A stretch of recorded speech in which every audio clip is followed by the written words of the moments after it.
The U.S. Navy has not ruled out sending an aircraft carrier through the Taiwan Strait, despite military technology advances by China that pose a greater threat to its warships than ever before, the chief of America's naval operations said on Friday.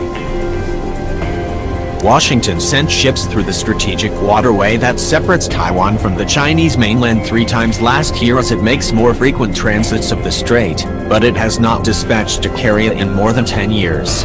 During that time, China has modernized its forces with missiles designed to strike enemy ships. We don't really see any kind of limitation on whatever type of ship could pass through those waters, Admiral John Richardson told reporters in Tokyo, when asked if more advanced Chinese weapons pose too great a risk. We see the Taiwan Strait as another stretch of international waters, so that's why we do the transits. Aircraft carriers, typically equipped with about 80 aircraft and crews of about 5,000, are key to the U.S. military's ability to project power globally. The comments follow increasing cross-strait tensions in which Beijing's renewed push for Chinese reunification has seen it adopting a more aggressive stance. In response to this, Taipei and Washington have been moving closer together.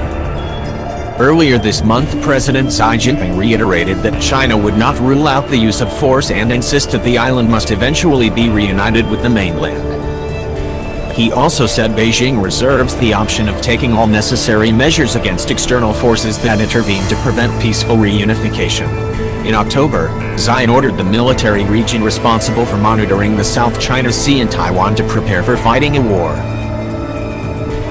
On Tuesday, a U.S. official said the United States was closely watching Chinese intentions toward Taiwan as advances in military technology give Beijing's forces greater capability to occupy the island.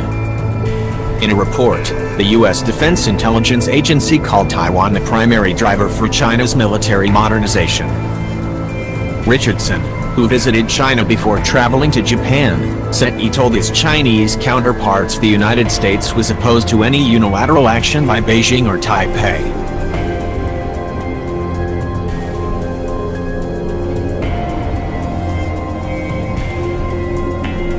The U.S. Navy continues to pass through waters in the South China Sea that Beijing considers its territory.